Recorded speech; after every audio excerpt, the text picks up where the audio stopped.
თუ ხარ ემიგრანტი, რომელსაც საქართველოში ნორმალური ან კარგი სამსახური დატოვა, განათლება ქონდა ნორმალური მიღებული, იცოდა თავისი საქმე, პროფესიონალი იყო თავისი საქმის, წლები აკეთებდა ამას 5, 10, 15, ზოგი 20 წელი.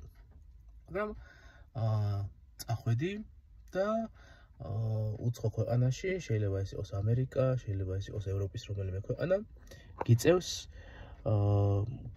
ისეთ სამუშაოზე მუშაობა, რომელიც შენთვის არ არის სასურველი, შეიძლება ეს იყოს რაღაც ტიპის შავი სამუშაო, ან შეიძლება შავი სამუშაო არ იყოს, ან ასე ვთქვათ, ფიზიკური სამუშაო არ იყოს, მაგრამ მაინც შენთვის არა სასურველია, იმიტომ გიწევს ამით ასე მუშაობა, რომ შენ კი აქ მუშაობდი რაღაც შენი პროფესიით, მაგრამ იქ გიწევს დამატებით, რა ვიცი, უამრავი ბიუროკრატიის გავლა, ლიცენზიების აღება, სერტიფიკატების აღება, დიპლომების აღება, აქაური არაფერი არ მუშაობს იქ. აქაური რაც გაქვს აღებული, ახლიდან უნდა დაამტკიცო, რომ რეალურად შენ მართლა ხარ იმ პროფესიის, ასე ვთქვათ, ღირსი ფაქტობრივად, რომლითაც აქ შენ მუშაობდი და რომელიც შეიძლება გიყვარდეს. და შესაბამისად, ასეთ პრობლემის წინაშე ხარ, რომ თან სამუშაო გჭირდება, ყოველდღიურად თავი რომ გადაერჩინო და თან ასევე გჭირდება რაღაც პროცესი, რომლითაც განივითარებ შენს ცხოვრებას, თუნდაც ემიგრაციაში, გულისხმობ იმას, რომ შეძლებ რომ ის დამატებითი კვალიფიკაცია აიმაღლო, რასაც უკვე მანდ ითხოვენ და შესაბამისად აი ამ ბალანსის დაჭერა არის რაღაცა ყველაზე რთული ნაწილი, სავარაუდოდ, ერთ-ერთი რთული ნაწილი ემიგრანტის ცხოვრებაში. და რატო ლაპარაკობ ახლა ამ ყველაფერს? ძალიან ბევრი ემიგრანტი სტუდენტი მყავს, ვინც ჩემთან პროგრამირებას სწავლობენ და ყველას ცხოვრებით ვინტერესდები ძალიან დეტალურად და ვეკითხები ძალიან ბევრ რამეს და უმეტესად პრობლემა ყველას აქვს ზუსტად ეს, რომ თავიანთი პროფესიით, თავიანთი საქმით, რომელიც შეიძლება კარგად იციან, ვერ დასაქმდნენ იმ ქვეყანაში, სადაც წავიდნენ და უწევთ მართლა ძალიან წვალება. და ეს რეალურად რადგან ესე ხდება, ადამიანებს აგდებს ისეთ სიტუაციაში, რომ ძალიან ბევრი შრომა უწევთ, არა მხოლოდ იმ რაღაცა შავი იქნება ეს თუ არასასურველი სამსახური, რომელშიც ისინი მუშაობენ, ამასთან ერთად დამატებით უნდა იზრუნონ იმაზე, რომ მიიღონ რაღაც ტიპის დამატებით განათლება და კვალიფიკაცია. და რატო გიყვებით ახლა აი ამ ყველაფერს, ახლა თუ ემიგრანტი ხარ და ამას უსმენ, დარწმუნებული ვარ, რომ გულზე მოგხდებოდა ეს ყველაფერი და შენს ასე ვთქვათ სათქმელს ვამბობ, მაგრამ რატომ ვამბობ ამას და რა არის ჩემი მიზანი? რეალურად გუშინდა ამერიკა ერთ-ერთმა ადამიანმა ამერიკიდან, რომელსაც უნდა პროგრამირების შესწავლა ერთ-ერთზე ჩემი მენტორობით და თხოვა რომ ამეხსნა სიტუაცია, რამდენ ხანში მოახერხებდა რომ ესწავლა, რამდენ ხანში მოახერხებდა მუშაობის დაწყებას, უნდოდა რომ ისეთი სამსახური ჰქონდა რომ სახლიდან გასვლა არ დასჭირდებოდა რემოუტზე ემუშავა. და ამ დროს ყოველთვის არის, ასე ვთქვათ, ორი ვერსია, როგორ შეიძლება მოიქცეს ადამიანი და ზოგადად რავი საგანმანათლებლო ორგანიზაცია, რომელიც მუშაობს სხვადასხვა ონლაინ, ასე ვთქვათ, ასეთ რაღაცეებზე, ეს პროგრამირების სწავლა იქნება თუ სხვა რამე, დიზაინი იქნება თუ ტესტირება თუ ასე შემდეგ. ამ აკადემიები, აბსოლუტურად ყველა აკადემია იქცევა ესე, რომ აი მოდი ჩვენთან დაიწყე სწავლა, გადაგვიხადე ფული, რაღაცა და ყველაფერს გააკეთებდნენ ჩემ ადგილას, რომ აი ამერიკიდან ემიგრანტი როცა გელაპარაკება, იმას რაღაც ითვლება, რომ სავარაუდოდ უფრო მეტი ფული აქვს, ვიდრე აქ საქართველოში ქართულს. და ყველაფერს გააკეთებდნენ, რომ ამ ასეთი ადამიანისგან ფული ამოეღოთ რამენაერად.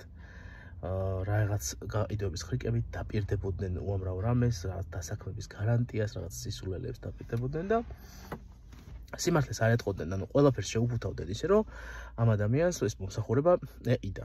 ან ეს კურსი ეყიდა, რომელთაც შეიძლება ვთქვათ პროგრამირება ისწავლოს. რაც ჩემი აზრით არის ძალიან არასწორი და მეტყველებს იმაზე, თუ რამდენად დეგრადირებულ, მორალურად დეგრადირებულ საზოგადოებაში გვიწევს ცხოვრება. აღარ აქვს უკვე მნიშვნელობა, საზღვრები წაშლილია, საქართველოში ხარ და ემიგრანტს მოატყუებ, თუ ქართულს აქ ყოფ ქართულს მოატყუებ, რა მნიშვნელობა აქვს, ანუ მორალურად დეგრადირებული ხარ ეგეთ შემთხვევაში.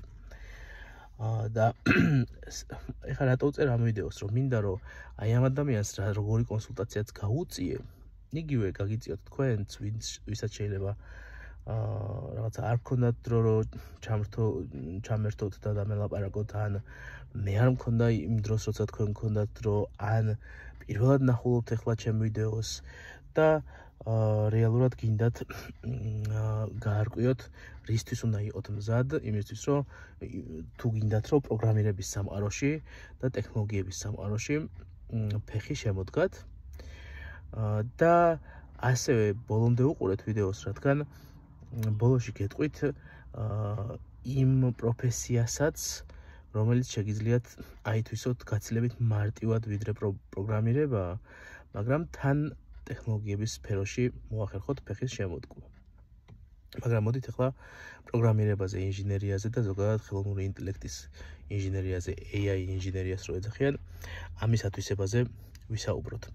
პირველ რიგში უნდა იცოდეთ, რომ აი მე რაც უთხარი ამ ადამიანს, ვინც გუშინ დამერეკა, რომ დაგჭირდებათ მინიმუმ წელიწადში არა 1 წლიდან 3 წლამდე დრო სასწავლად და მოსამზადებლად და რაღაცა პროექტების საკეთებლად და ასე შემდეგ და თან ეს შეიძლება ყველა ეს პერიოდი დიდი ალბათობით იქნება არა ანაზღაურებადი, ანუ თავიდან სტაჟირებაც არ გექნებათ, მარტო სწავლაში იქნებით და მერე 1 წელი რო გავა დაახლოებით 1 წლამდე პერიოდში შეიძლება სტაჟირებებიც გამოჩნდეს, თუმცა არა ანაზღაურებადი და თქვენი ამოცანა არის, რომ რაც შეიძლება მეტი პრაქტიკული გამოცდილება მიიღოთ.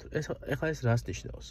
ეს ნიშნავს იმას, რომ თქვენ გჭირდებათ ემოციური მზადყოფნა პირველ რიგში და მერე უკვე თქვენს ცხოვრებაში სიტუაციის და გეგმების ისე დალაგება, რომ 1 წლიდან 3 წლამდე შემდეგი 1 წლიდან 3 წლამდე პერიოდში იცოდეთ, რომ ამ პროფესიით, ამ ახალი პროფესიით სავარაუდოდ ვერ დასაქმდებით, მაგრამ უნდა ისწავლოთ, თან უნდა ისწავლოთ ყოველდღიურად, ანუ ესე უბრალოდ შაბათ-კვირას, ანუ რომელიმე დასვენების დღე თუ გაქვთ, აი იმ დასვენების დღეებში ვისწავლე და დანარჩენ დღეებში ვიმუშავებ, ეგრე არ გამოდის. ამიტომ რეკომენდაცია მაქვს ესეთი, რომ დღეში მინიმუმ 2-3 საათი რამენაერად უნდა გამონახოს ადამიანმა, განსაკუთრებით ემიგრაციაში ზუსტად ვიცი, რომ ეს ძალიან ძნელია. მაგრამ თუ დაგეგმავ ალბათ შესაძლებელია, იმიტომ რომ მყავს ისეთი სტუდენტები, რომლებიც ამასაც ახერხებენ. და მინიმუმ 2-3 საათი არის სრული მინიმუმი და რაც მეტი უკეთესი და აუცილებელია ყოველდღიურობა შაბათ-კვირის და დასვენების დღეების ჩათვლით, პირიქით შაბათ-კვირის და დასვენების დღეებში კიდევ უფრო მეტად, მაგრამ ჩვეულებრივ სამუშაო დღეებშიც მინიმუმ 2-3 საათი აუცილებელია, რომ დაუთმოთ. სხვა შემთხვევაში ამ პროფესიაში, პროგრამირებაში წარმატებას ვერ მიაღწევთ, იმიტომ რომ პროგრამირებასაც კი ვერ ისწავლით. თუ ყოველდღე 2-3 საათი არ დაუთმეთ და მერე პროგრამირებას რომ ისწავლით, მერე უკვე ამაზე ზემოდან უნდა დააშენოთ ახალი ცოდნა. და მუდმივად აშენებთ ამაზე ახალ ცოდნას, ის შეიძლება ვებ ტექნოლოგიები იყოს, მოხაზებთა ბაზები იყოს, AI ინჟინერია იყოს და ეს საფუძვლები თუ არ იცი კარგად და ყოველდღე თუ არ გაქვს ამაზე დამუშავარი, ამას ვერ დააშენებ და მე დაშენების პროცესშიც ყოველდღიურობა არის ძალიან მნიშვნელოვანი, მოკლედ რა. ამიტომ პირდაპირ უთხარი ამ ადამიანს, რომ 1-დან 3 წლამდე შეიძლება მოუწიოს სწავლა. ამ პროცესში არ არის ისიც აუხსენი, რომ ამ პროცესში არ არის აუცილებელი, რომ მაინდა-მაინც ეს 3 წელი თუ გაგრძელდა მისი სასწავლო პროცესი, ეს 3 წელი ჩემთან იყოს და მე მივხდით ეს ფულს, რომ რაღაცა ვამეცადინო და მოვამზადო, არა. ჩემი მიდგომა აუხსენი, რომ ესეთია, რომ რეალურად მე მაქსიმუმ 3-4 თვიდან 6 თვემდე პერიოდით ვიყვან სტუდენტებს და საწყისები რაც არის, აი ეს საწყისები უნდა დაგამოღამებინო მაქსიმალურად კარგად. საფუძვლები პროგრამირების, ვებ ტექნოლოგიების, მონაცემთა ბაზების.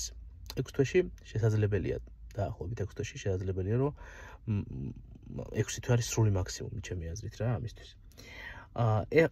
რატო ვაკეთებ მხოლოდ 6 თვე და მეტი არა?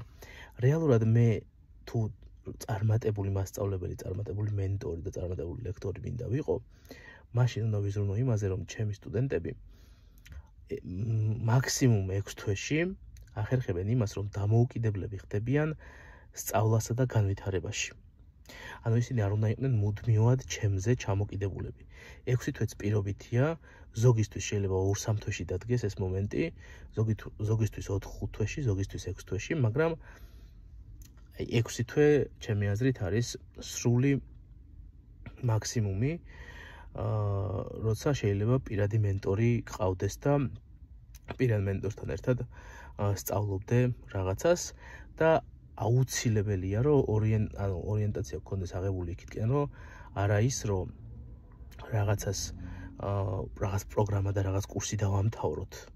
არამედ ის, რომ შენი ტრანსფორმაცია მოხდეს ისეთ ადამიანში, რომელსაც შეუძლია დამოუკიდებლად სწავლა და განვითარება სხვების გარეშე, ონლაინ იქნება ეს თუ ნებისმიერი რესურსებით და ამის უნარი და ამის ჩვევა აქვს და ეს ჩვევა აქვს გამომუშავებული. აი ამას უნდა მივაღწიოთ. და თუ ამას მივაღწიეთ, მერე უკვე დანარჩენი ის 1 წელი გაგრძელდება თუ 3 წელი გაგრძელდება შენი მომზადების პროცესი, გაცილებით ნაკლებად მტკივნეული იქნება, ფინანსურადაც ნაკლები დაგიждდება, შენ იცი, შენ თავდაჯერებული იქნები საკუთარ თავში და იცი და მიზანი გაქვს და მიყვები ბოლომდე რა. შესაბამისად, აი პირველი, რასაც ვეუბნები ადამიანს, რომ 1-დან 3 წლამდე დაგჭირდება, თუ ჩემთან მოდიხარ, მაშინ შენ დაგჭირდება, რომ რაღაცა 3-4-დან 6 თვემდე პერიოდი, მოსამზადებელი პერიოდი, რომ აი პირველი ნაბიჯები ძალიან მაღალი ხარისხით გადადგა, ისე რომ დამოუკიდებლად დადგე ფეხზე სწავლასა და განვითარებაში და მერე წახვიდე წინ. ეს არის, რაც აუცილებლად უნდა იცოდეს აბსოლუტურად ყველამ, ვინც პროგრამირების სწავლას აპირებს. და თუ გადაწყვეტთ და ჩემთან მოხვალთ, მე აი ამას გეტყვით ყველას აბსოლუტურად და შეგიძლიათ აი ჩემთან კონსულტაციის პირველ ნაბიჯად აი ეს ვიდეო ჩათვალოთ. მაგრამ რა ხდება იმ შემთხვევაში, თუ ემიგრანტი ხარ და უფრო მალე გინდა რომ შედეგი მიიღო, ხო? თუ ისე არის, რომ დრო შეიძლება გქონდეს და შეგიძლია შეინარჩუნო ეს სიტუაცია და რაღაცა და პროგრამირება ისწავლო, პროგრამირება გაცილებით მეტ შესაძლებლობებს გაძლევს, ვიდრე ახლა რასაც ვიტყვი ის. ცოტა მეტი დრო გასაგებია, რომ ჭირდება მომზადებას და ასე შემდეგ, მაგრამ თუ პროგრამირებას ისწავლი, გაცილებით დიდი გასაქანი და გაცილებით მაღალ მწვერვალებს შეგიძლია მიწვდე, განსაკუთრებით ევროპასა და ამერიკაში თუ ხარ.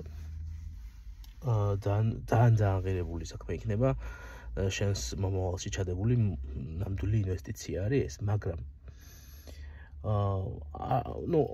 ზოგი ადამიანი ასაკშია და აღარ აქვს იმის თავი, რომ რეალურად 2-3 წელი რაღაც ისწავლოს, ზოგ ადამიანს უბრალოდ არ სურს ამის გაკეთება და რამე უფრო მარტივი გზა თუ არსებობს, რომ რაღაცა remote სამსახური იშოვოს, ეს უფრო ურჩევნია და თუ არსებობს ამ მიმართულებით წავიდო და ამიტომ მეორე, ასე ვთქვათ, რჩევა, რაც ამ ადამიანს მივეცი, იმიტომ რომ თვითონვე თქვა, რომ აი 1-3 წელი ალბათო ვერ მოვახერხებო, ამდენი დრო არ მაქვსო ჩემ ასაკშიო და მაგას ვიძახი, რომ ვისაც ასაკს არ აქვს დიდი მნიშვნელობა, ვინც თვლით, რომ გააქვთ იმის დრო და რესურსი, რომ ისწავლოთ, იმათ აუცილებლად უნდა ისწავლოთ, მაგრამ თუ ამის ემოციურად ამისთვის თუ ესე მზად არ ხართ, ხო? როგორც ეს ხალბატონი აღმოჩნდა, მაშინ რაც არ უნდა მაგარი კურსი მოყიდო და რაც არ უნდა მაგარი მენტორი ვიყო, მაინც აზრი არ აქვს, ანუ მოტყუდები უბრალოდ და ასე რომ ატყუებენ ადამიანებს, მე ეს არ მომწონს სინამდვილეში და მე მირჩევნია, რომ ჩემი ურთიერთობა ყველასთან იყოს გულწრფელობაზე დაფუძნებული და აწყობილი. ხო და ამიტომ ის მეორე პროფესია, რომელიც შეიძლება ურჩიო ადამიანს, არის ტესტერობა. ტესტერობა არის ისეთი პროფესია, მანუალ ტესტერობა, ანუ ხელით ტესტირება რო შეგიძლია. ისეთი პროფესია, რომელიც ანუ დაახლოებით 3 თვეში შეგიძლია რომ კარგად ისწავლო. და ინგლისურის ცოდნა აუცილებელია, ახლა გეცოდნებათ ყველას და ტესტერობაში განსაკუთრებით წერა მოგიწევთ რაღაცეების, კითხვა, წერა, გარჩევა, მაგრამ ისეთი პროფესია, რომ ანუ რაღაც კონკრეტული პროგრამული პროდუქტების გამტესტავი ხარ, ასე ვთქვათ და ძალიან პოპულარულია ეს ამერიკაშიც, ევროპაშიც, ამერიკაში უფრო გაცილებით მეტად პოპულარულია.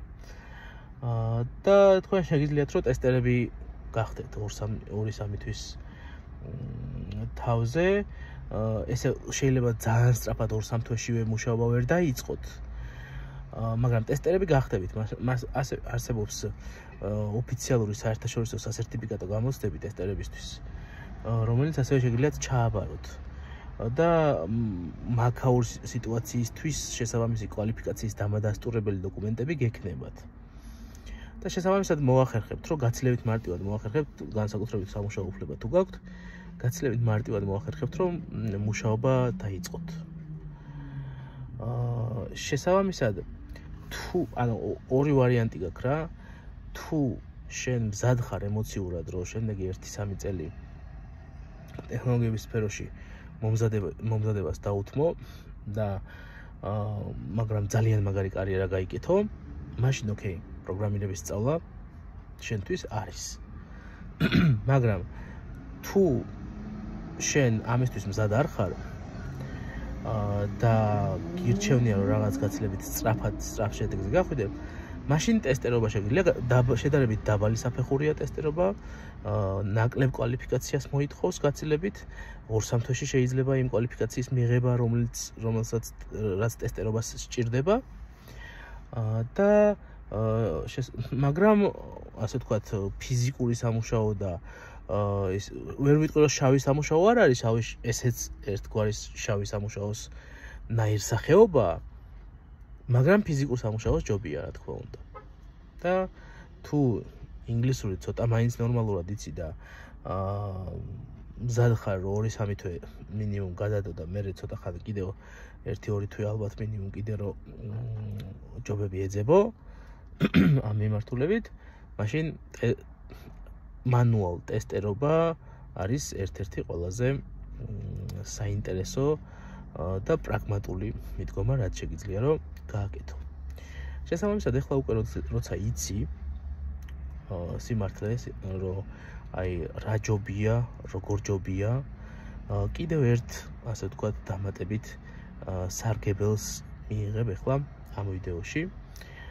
რეალურად პროგრამირების კურსი, რომელსაც შენ ასე ვთქვათ წინასწარ ყიდულობ ხოლმე რომელიღაც აკადემიებში თუ ასე შემდეგ, იმ საფრთხეს შეიცავს, რომ შეიძლება შენი იდო ეს რაღაცა კურსი და მერე აღმოაჩინო, რომ ეს შენთვის არ არის და ვერ მოახერხო, ასე ვთქვათ, წინსვლა და რაღაცა და ტყუილად მოგიწიოს ფულის გადაყრა.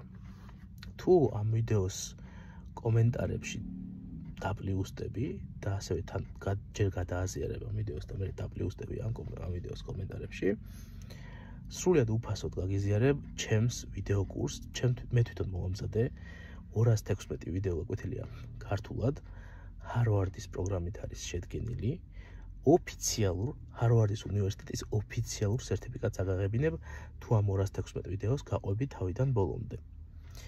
და სანამ რაიმე ფასიან კურსს აიღებ, ან ჩემთან მოხვალ, რომ რაღაცა სამენტორო მომსახურება გაგიწიო, მანამდე გირჩევ, რომ რეალურად შენითაც სცადო. თუ მოგწონს ეს და გირჩევნია, რომ მასწავლებელთან ერთად ისწავლო, ხო და მოგეწონა და დარწმუნებული ხარ და გინდა, აი მართლა გულით გინდა, რომ ამ პროფესიას დაეუფლო, მაშინ მოდი კი ბატონო და ვიქნები შენი მენტორი, მაგრამ შეიძლება აღმოაჩინო, რომ ეს საქმე შენთვის არ არის და ტყუილა არ მოგიწევს ფულის გადახდა რა და არ მოგიწევს და ასევე შეიძლება აღმოაჩინო, რომ სართ არ გჭირდება ფულის გადახდა იმის მიუხედავად, რომ შეიძლება მოგეწონა, მაინც, იმიტომ რომ ეს კურსი ისე გაკეთებული 216 გაკვეთილი, აი მოიცავს ძალიან მაგრად მოიცავს მთელი ამ Harvard-ის პროგრამას, რაც აქვთ იმათ. თან ქართულად არის. და თავისუფლად შეგიძლია თავიდან ბოლომდე ისე გაიარო, რომ სერტიფიკატიც უფასო დაიყო, ანუ ხალხს გონია, რომ რადგან კურსი უფასოა, ალბათ სერტიფიკატი ფასი არა.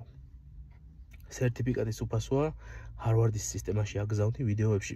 ახსნილი მაქვს, როგორ უნდა გააგზავნო დავალებები Harvard-ის სისტემაში, როგორ უნდა გააგზავნო მე ბოლოს საბოლოო ფინალური პროექტი, რომელსაც იქ აფასებენ ავტომატური შემფასებელი სისტემა აქვთ და ის აფასებს ამ ყველაფერს გზადაგზა და თუ ყველაფერი კარგად შეასრულე, უფასოდ Harvard-ის უნივერსიტეტის ოფიციალური სერტიფიკატი, Harvard-ის უნივერსიტეტის პროფესორის ხელმოწერით და შენი სახელი და გვარით გადმოგეცემა.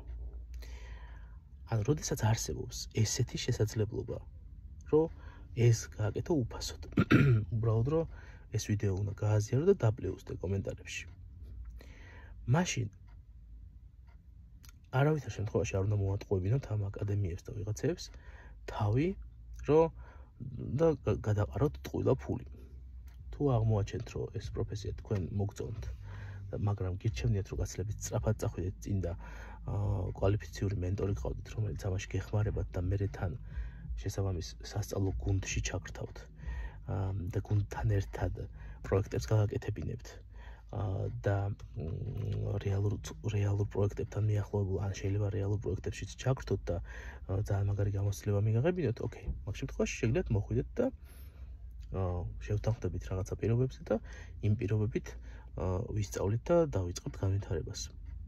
მაგრამ თუ არ ხართ მზად ემოციურად ამ 1-3 წლის თვის რომ საკუთარ თავში ეს განვითარება ჩადოთ, თუ არ ხართ მზად იმისთვის რომ რაღაცა ყოველდღიურად საკუთარ თავზე იმუშაოთ, თუ არ ხართ მზად გახსენით ეს უფასო ვიდეო კურსი, რომელსაც მე გაგიზიარებთ და აღმოაჩენთ, რომ ეს შეიძლება თქვენთვის არ არის. თუ გირჩევნიათ, რომ უფრო მარტივი გზით 2-3 თვის განმავლობაში რაც ისწავლება, იქ ისწავლოთ და მაგით შეძლოთ ფონს გახვიდეთ და ტესტერობა აიღოთ. აი, რამდენი თუ არის, ხო? და მე ვეცადე, რომ აბსოლუტურად ყველა, ასე ვთქვათ, შესაძლებლობა თქვენთვის, აი, ხელის გულზე დამედო და მეჩვენებინა სინამდვილეში, რომ რისთვის უნდა იყოთ მზად და რა გზები არსებობს ტექნოლოგიების სფეროში პირველად ნაბიჯების სწორად გადასადგმელად. და ამის მერე უკვე თუ სურვილი გექნებათ, რომ ის უფასო კურსი მიიღოთ, როგორც გითხარით, გადააზიარეთ ეს ვიდეო და ვიდეოებში კომენტარებში უბრალოდ პლუს დაწერეთ. ნიშნულოვანია, რომ პლუს ნიშანი დაწეროთ და არა მეც მინდა ან გთხოვთ გამომიგზავნეთ ან ასე შემდეგ, იმიტომ რომ ავტომატური სისტემა მაქვს ათასობით ადამიანი გვწერს და ყველას რა თქმა უნდა ესე ვერ პასუხობთ პირადად, ამიტომ პლუს თუ დაწერ ავტომატური სისტემა გვაქვს, რომელიც ავტომატურად გამოგიგზავნის ჩვენს უფასო კურსს. და ამას მიაქციეთ ყურადღება პლუს სიმბოლო დასვით კომენტარებში. ხო, იდეაში დღეისათვის ეს იყო, კი გრძელი ვიდეოა და ალბათ ბევრი არ უყურებს, მაგალითად რაღაცა 1 წუთიან ვიდეოებს წინა კვირაში 700,000 ნახვა ქონდა, მაგრამ ამას დარწმუნებული ვარ მაქსიმუმ რამდენიმე 1000 ნახვა თუ ექნება ალბათ. მაგრამ აი ვინც ნახავს, იმას ხო დაეხმარება და ვინც ნახავს, იმათ გაგიმარჯოთ და წარმატებები ყველას. დროებით. შვენიერი.